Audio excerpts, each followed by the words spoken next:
मन मंदिरा गजर भक्तीचा.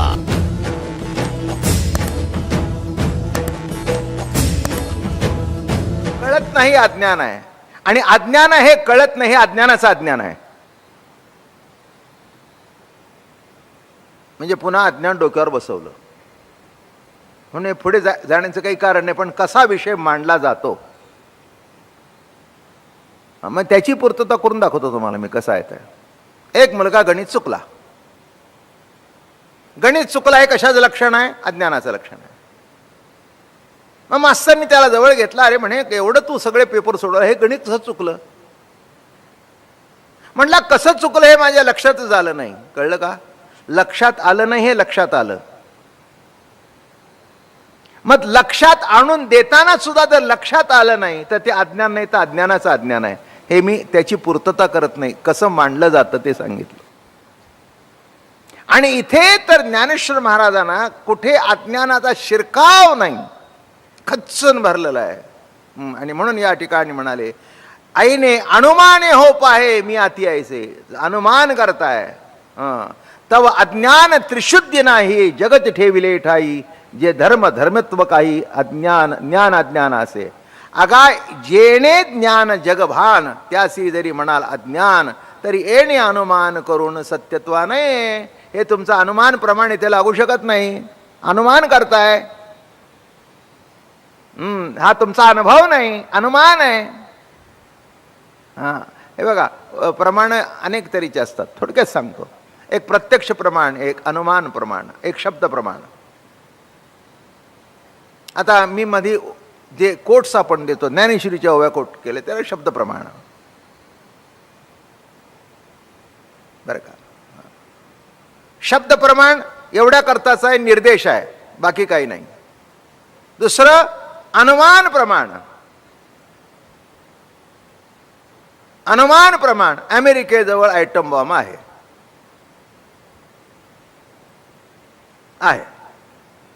त्याचं बटन प्रेसिडेंट जवळ आहे, बरं का. त्याच्या मनात आलं तर तो टाकू शकतो. कोणतेही ग्रंथ वाचा, शब्दात तो ज्ञान झालं आणि त्याच्यातून मी अनुमान मांडलं, चुकीचं नाही आहे. अनुमान प्रमाण. आणि प्रत्यक्ष प्रमाण, मी प्रवचन करतो तुम्ही ऐकतोय, याच्याकरता काय पुस्तक बघायला पाहिजे का?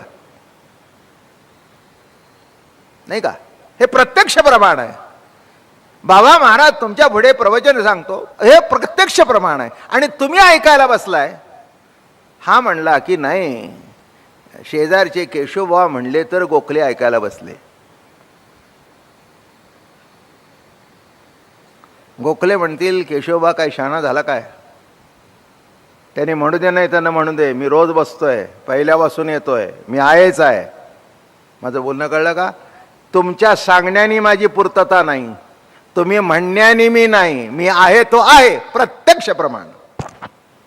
काय तसं तुम्ही चालताय, बोलताय, खाताय, याला काही प्रमाण लागतं का? ज्याच्याने होतं तो तुमच्यातच आहे.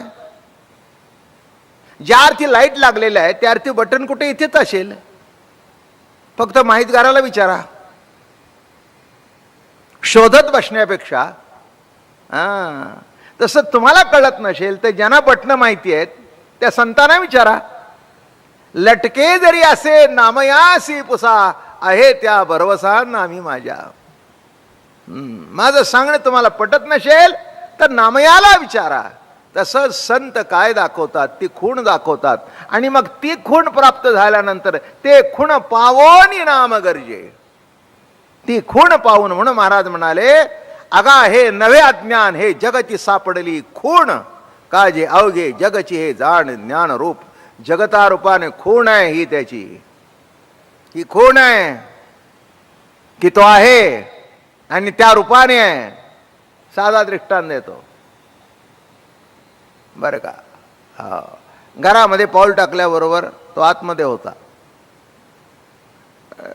त्याच्याबद्दल काही पर्सनल लेवलला घ्यायचं नाही. अनेक माणसांना देणीघेणी असतात.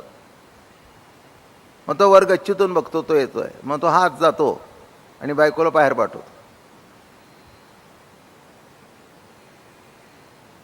काय अहो म्हणे वामनराव कुठे गेले? नाही म्हणले वामनराव बाहेर गेले.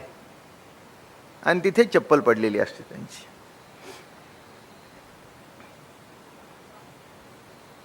अहो तुम्ही म्हणता बाहेर गेले, पण ती चप्पल तर तिथे त्यांचीच पडलेली आहे ना. नाही नाही, अहो ते बूट घालून गेले. तो म्हणला मी समजायचे ते समजलो, पुन्हा येतील त्याला चप्पल तरी नीट ठेवा. तुम्ही जरी नाही म्हटलं तरी ते नक्कीच येत आहेत. त्यांना सांगा तुम्हाला लपता सुद्धा नीट येत नाही. पुन्हा बारीक सारीक गोष्टीची काळजी घ्या. म्हणजे कारण घरात असून तुम्ही नाही हे सिद्धच करू शकत नाही, तसं हृदयात परमात्मा असून नाही हे सिद्धच होत नाही. कारण नाही शब्द सुद्धा त्याच्या सत्तेनेच म्हटला जातोय. नाही शब्द कुणाच्या सत्तेने? तोच म्हणतोय म्हण मी नाही, म्हण मी नाही, म्हण मी नाही. बरं का? किती अवघड आहे. आतून बसूनच सांगतो. परवा सावतोबा सांगितलं ना, त्याच्यात हे मधलं सांगितले का नाही लक्षात नाही. काही काही वेळेला जातं. तो आतून म्हणत होता, सावतोबा नाही सांग. मोठी गमतीदार कथा आहे ती. काय? सावतोबा नाही सांग, नाही सांग, नाही सांग. अहो तुम्ही बघितला का इथे पांडुरंग? नाही. सावतोबा बघा, नाही सांग, नाही सांग. आणि शब्द बघितला का? हे जगची साप खूण का नाही. आणि एवढा पितांबर बाहेर ठेवून दिला. पोटातून केवढा दिसला एवढा. ती खूण बघून ज्ञानोबा राय म्हणले त्याला नाही म्हणू दे, त्याला नाही म्हणू दे. काय पण आहे, खूण दिसते, खूण दिसते. माझं बोलणं कळलं का? तसं काय म्हणतात? अगा नव्हे अज्ञान हे जगची सापडली खूण, काजी अवघे जगची हे जाण ज्ञान रूप. जगत रूपारे खूण आहे, खूण आहे ही त्याच्या असण्याची. आमचे दादा महाराज म्हणायचे, जीवाचं असणं हे प्रभूचं दिसणं आणि प्रभूचं असणं हे जीवाचं दिसणं. किती गोड भाषा आहे बघा. जीवाच्या अस्तित्वातून बरं का बाळा प्रभूचं असणं दिसतं. बाळाच्या अस्तित्वातून आई तुम्हाला ठाऊक असू दे नाही तर नसू दे, पण बाळाच्या अस्तित्वातून आईच दिसते का दुसरं कोण दिसतं? ज्या अर्थी बाळ आहे त्या अर्थी आई आहे, आणि ज्या अर्थी आई आहे त्या अर्थी बाळ आहे. दोघं एकमेकावर. आणि दुसरं गोष्ट, दोघे निराळच नाही. आई म्हणजेच बाळ आणि बाळ म्हणजेच आई. तसं जगत म्हणजेच परमात्मा आणि परमात्मा म्हणजेच जगत. म्हणून या ठिकाणी म्हणाले, या जगा माझी दुसरे सापडतच नाही, अवघे जगची पाही ज्ञानरूप. अहो बघायला गेले तर दुसरं काही सापडत नाही. कुठेही बघायला जा, त्याच्या व्यतिरिक्त काही दिसत नाही. बरं का? त्याच्याशिवाय दुसरं काही. आता एक अथंग पॅसिफिक महासागरामध्ये तुम्ही गेला, मध्ये बोट गेली, इकडे काही दिसत नाही, तिकडे काही दिसत नाही. जिकडे बघावं तिकडे पाणीच. काय? जिकडे बघावं तिकडे. अहो म्हणला काय हो, कुठे आहो आपण? नाही म्हणले पाण्यातच. नाही म्हणले यदाचित भानगड झाली तर पाण्यातच. भानगड झाली तर पाण्याचं, तरुण जायचं तर पाण्यावरूनच. काय म्हटलं मी? जिकडे पाहावं तिकडे पाणी, जिकडे पाहावं तिकडे पाणी, कुठेच काही दिसेना. तसं विश्व हे सगळे सागर त्याच्यात आले. पृथ्वी आप तेज वायू आकाश ही पंचमाभूत ज्यांनी सामावली. वैकुंठ कैलास त्या माझी आकाश, आकाशी अवकाश आत्मा असे. काय म्हणतायत? वैकुंठ कैलास त्या माझी आकाश, आणि आकाशी अवकाश आत्मा असे. आकाशामध्ये जो अवकाश आहे त्याची पोकळी धरून ज्याने ठेवली आहे, अवकाश म्हणजे पोकळी, धरून जे ठेवली आहे तो मी आहे, मी आहे, मी आहे, मी आहे. म्हणून गोवर्धन पर्वत सगळ्यांनी हात लावले. सगळ्यांना वाटलं आम्ही लावला. काय सगळे म्हणले नाटक कशाला करतोस म्हणले. नुसते काठ्याला नाशिल्लाच असलं बसलायस. आकाशी अवकाश आत्माशे सबंध पोकळ होतं, डोंगर उचललेला. नाटक करतोयस असं करून. काही गरज नाही, काढ. अरे का? त्याच्यात वाकड्या होता ना, तो वाकड्याच. म्हणून काही काही माणसं परमार्थ करून सुद्धा सरळ होत नाही, ती वाकडे असतात. पण वाकडे असले तरी देवाजवळ असतात, हे त्याच्यातलं महत्वाचा भाग आहे. वाकड्या, वडज्या, पेंद्या, सुदाम्या, ही सगळी खोडकर पोरं देवाजवळ. हात काढ काढ काढ, तुझ्यामुळे काय होतंय, काढ काढ. म्हटले बघा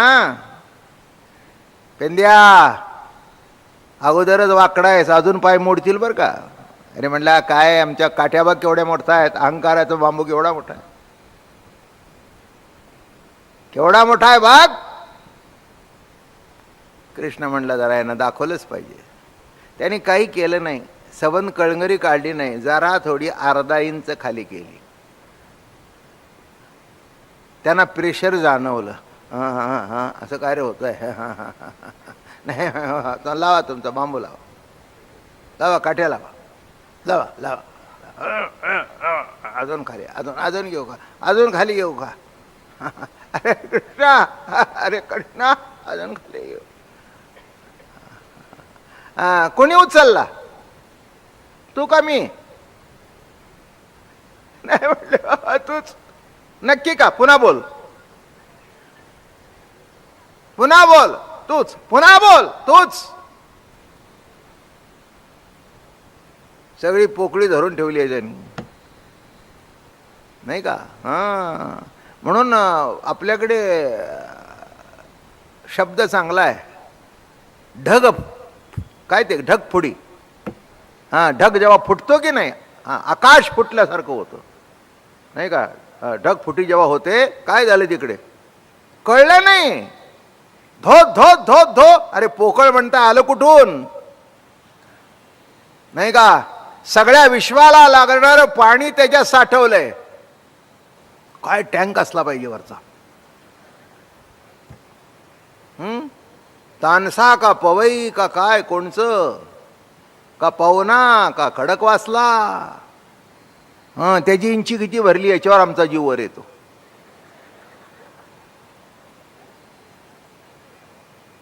हो, पाणी येत नसलं ना की आपण हात धुताना सुद्धा नाजूक धुतो, आणि आले की भडाभडा होतो. म्युन्सिपाल्टीने शंका करू दे, नाही तर कुणी शंका करू दे, पाण्याची मीटर लावा नाही तर न लावा, ते खर्च करायचं एवढं करतीलच. लुगडे एकदा विसरायचं, 4-4 विसर होते. आता पाणी आहे तर धुवून घ्या. अरे पण त्या पाण्याचं वाटोळ होते, त्याचं काय. हां, म्हणून तुम्हाला माहिती नाही वरचा टँक किती मोठा आहे. हां, आणि बरोबर त्या वेळेला गळतो तो, कळलं. एरवी नाही, अधूनमधून फक्त अस्तित्व दाखवतो.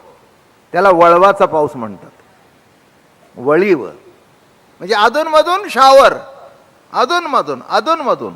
पण हा सीझन बघा सुरू झाला, काय पुणेकर समाधानात आहेत. काय वा वा वा वा, पाणी वाहता. आता काय, आता काय कसंही वापरा.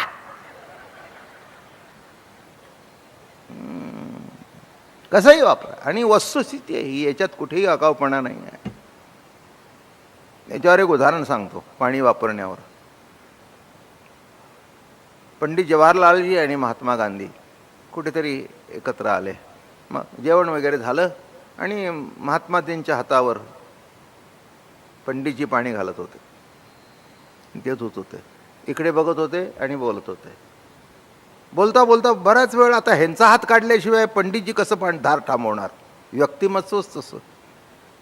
मग त्यांच्या लक्षात आलं, अरे म्हणे जवाहर, तुझ्या लक्षात कसं आलं नाही, किती पाणी वाया घालवलंस, एका माणसाचं प्यायचं पाणी वाया घालवलंस तू. लहानशी गोष्ट आहे पण शिकण्यासारखी आहे, नाही का. लहानशी गोष्ट आहे. अरे एवढा तांब्या फुकट घालवलास, अजून 2 माणसांनी त्याच्यात हात धुतले असते. हां, नाही म्हणे तुम्ही धुत होता. अरे ठीक आहे, मला कळलं नाही तर तू जाणीव करून द्यायचीस ना. पाणी थांबलं असते म्हणजे मी हात मागे घेतले असते. मी तुझ्या चेहऱ्याकडे बघून बोलत होतो. माझं बोलणं कळलं का. एवढं पाणी अवघड आहे आणि एवढं सोपं आहे. ही सगळी जी प्रक्रिया चालू आहे ही कुणामुळे चालू आहे. हे अज्ञानाचं दर्शन आहे का ज्ञानाचं दर्शन आहे. कोणाचं दर्शन आहे. म्हणून महाराज त्या ठिकाणी म्हणाले, म्हणून जग हे ज्ञान घन, जगही दिसतसे जाण, त्यासी कारण अज्ञान कैसे म्हणावे. जग जर दिसतंय दिसतंय ते ज्ञानाने दिसतंय, मग त्याला अज्ञान कसं म्हणावं. अगा ज्ञानाचा धर्म ज्ञानू, हे काहीच न घडे जाण, अज्ञानी धर्मी होनी ज्ञान धर्म चाळी. चुकीचं बोलताय. अज्ञानाचा धर्म ज्ञान. अरे काय बोलता, कसं म्हणता? हा, अरे अज्ञानातून अज्ञानातून ज्ञान प्रगट होईल का? कसं बोलता? हा, तसं चित घन ज्ञान हे प्रकाश रूप आहे. त्याच्यातून अंधार प्रकाश, कशी माया प्रगट होईल? म्हणून कधीतरी सांगतात माया आधी का ब्रह्मादी? तर केव्हाही ब्रह्मादी. बरोबर आहे ना? सरळ आहे. हां, माया आधी का ब्रह्मादी? अहो काय माया आधी न ब्रह्मवादी? कशा करता वाद घालता? कशा करता वाद घालता? अरे प्रकाश जिथे आहे तिथे माया येईल का? अंधकार येईल का? बर, माया आधी. चला गृहीत धरू, उलट सुलट सांगतो. ब्रह्मादी का माया आधी? तर ब्रह्मादी. मग प्रकाशातून अंधकार बाहेर पडेल का? माया म्हणजे अंधकार नाही. बरं, माया आधी ब्रह्म नंतर. मग माया आधी, माया हे अंधकार आहे, अंधकारातून प्रकाश बाहेर पडेल का? म्हणून दोन्ही चुकीचं आहे. आता चुकीचं आहे जे मी म्हटलं हे ज्ञानाचं दर्शन आहे. चुकीचं आहे हे जरी अज्ञान म्हटलं तरी ते दर्शन कशाचं आहे? ज्ञानाचं दर्शन आहे. म्हणून या ठिकाणी म्हणाले हे कैसे घडो आप आहे, म्हणून पुढे बोलतो आहे ते सद्गुरु पाये स्मरोनी बोलो. सद्गुरूचं स्मरण करून पुढे मी सांगतो. नाहीतर हा एवढा मोठा विषय सहजासहजी सांगण्यासारखा नाही. काही दिवस ऐकावं तेव्हा थोडं थोडं कळू लागतं. कारण माया अज्ञान आपल्या डोक्यात इतकं बसलेलं आहे की ते लवकर जात नाही. पक्क बसलेल्यासारखं झालेलं आहे ते. काय? हां, ज्ञानचिकरी अंधारे ज्ञानासिगा. ज्ञानचिकरी अंधारे. हां, ते ज्ञान अहंकार आला की नाही की ज्ञान अंधार कसं होतं? चला तुम्हाला दृष्टांत सांगतो. म्हणजे एवढ्या दृष्टांतापुरतंच घ्यायचं, सिद्धांत म्हणून घ्यायचं नाही. ज्ञानचिकरी अंधारे ज्ञानासिगा. तुम्ही रात्रीची गाडी चालवली आहे, प्रवास केलाय रात्रीचा? प्रत्येकाने केलाय. तेव्हा पूर्वी सिंगल रोड होतोय आणि समोरून गाडी यायची आणि तो लॉरीवाला असा फुल लाईट टाकतो आणि बरोबर ॲक्सिडेंट होतो त्यावेळेला. मग त्याला विचारलं ॲक्सिडेंट कसा काढला? अरे म्हणला समज लाईट माझ्या डोळ्यावर टाकली. अरे अंधार तर टाकला नाही ना. माझं बोलणं कळलं का? म्हणजे अंधारामुळे ॲक्सिडेंट घडला नाही तर प्रकाशामुळे ॲक्सिडेंट घडला. ज्ञानचिकरी अंधारे ज्ञानासिगा. आता परवा मी म्हटलं इथे की लाईट कमी करा, लाईट लावा इथली आणि इथली कमी करा. का? माझ्या डोळ्यावर जर ही लाईट आली तर मला तुम्ही दिसतच नाही, म्हणून इथली कमी झाली की पुढची दिसता आणि इथली वाढली की माझ्या डोळ्यावर प्रकाश येतो. मग आता प्रकाश आल्यावर दिसायला पाहिजे की नाही जास्ती उजळ? नाही, तुम्हाला उजळ दिसतं पण माझं मावळतं त्याला काय? पण पुढे सांगतो, माझं मावळलं हे करणं हे सुद्धा ज्ञानच आहे. कारण मावळणं हे सुद्धा कळणंच आहे, न कळणं नाही, हे सुद्धा ज्ञानाचंच दर्शन आहे. का जळ मोती विये राखुंडिये दीपूजिये तरी ज्ञान धर्म होय अज्ञानाचा. महाराज म्हणाले, मोठ्या कौतुकाने सांगतायत बघा कसं. काजळापासून जर मोती उत्पन्न होईल, काजळ मोती विये, काजळापासून मोती निर्माण होईल का? नाही नाही नाही नाही. राखोंडी दीप दिये, राखोंडीमधून दीप निघेल का? नाही. तरी ज्ञान धर्म होया हे जर घडलं तर ज्ञानाचा धर्म अज्ञान होऊ शकतो. ज्ञानाचा धर्म हा शब्द नीट समजून घ्या. ऐकणं हा कानाचा धर्म आहे. धर्म शब्द कसा वापरला जातो? ऐकणं हा कानाचा धर्म आहे, बघणं हा डोळ्याचा धर्म आहे. तसं प्रकाश हे ज्ञानाचा धर्म आहे. तिथे अज्ञान आलं कुठून? अज्ञान आलं कुठून? शब्द कसा वापरला जातो बघा. बघणं हा डोळ्याचा धर्म आहे, श्वासोश्वास नाकाचा धर्म आहे, ऐकणं कानाचा धर्म आहे, रसना चव कळणं, त्याचा रस कळणं हा जिव्हेचा धर्म आहे. बरोबर आहे ना. तसं प्रकाश म्हटल्यानंतर, ज्ञान म्हटल्यानंतर, प्रकाश हा त्याचा धर्म आहे, ते अज्ञान आलं कुठून? चंद्रमा निगती ज्वाळा, आकाश आते शिळा, तरी अज्ञान उजाळा ज्ञान कमी. अरे काय सांगतो बाबा, चंद्रापासून ज्वाळा उत्पन्न झाल्या तर तुमचं म्हणणं खरं आहे. अति जड दगडाची शिळा जर उत्पन्न होईल, अतिसूक्ष्म जे आकाश, अतिसूक्ष्म जे आकाश त्याच्यापासून शिळा निर्माण होतील तर तुमचं बोलणं खरं आहे. अशक्यप्राय दृष्टांत दिले ज्ञानेश्वर महाराजांनी. मोतीयेपासून जळ स्त्रवे. आता इथे 2 पाठ आहेत. एक काजळ, 2 शब्द एकत्र केले तर काजळ झाला, आणि जळ 2 भाग झाले. काय मग जळापासून झालं तर मला काही तुलना करायची नाही, पण दोन्ही बरोबर आहे. काजळ म्हटलं तरी बरोबर आहे. आणि जळापासून मोती कसा होतो? शिंपल्यात ते एक कण पडतो, ओरिजिनल मोती जो आहे तो. कुठेतरी रेतीचा कण त्या शिंपल्यामध्ये पडतो आणि त्याच्याभोवती तो जो आतला मोत्यातला किडा असतो त्याच्याभोवती आपोआप आवरण निर्माण झालं होतं आणि निर्माण होतं, आणि ते जे उमलल्यावर बाहेर पडतो तो मोती खरा. आणि कल्चर मोत्यामध्ये त्यांनी मोठे मोठे खारेपणाचे तलाव केलेले आहेत जपानमध्ये किंवा कुठेही. आणि मग ते शिंपलं घ्यायचं, तेच त्याच्यामध्ये बरोबर बारीक खडा टाकायचा, आपण टाकायचा, आणि त्याच्याभोवती जे तयार होतं तो कल्चर.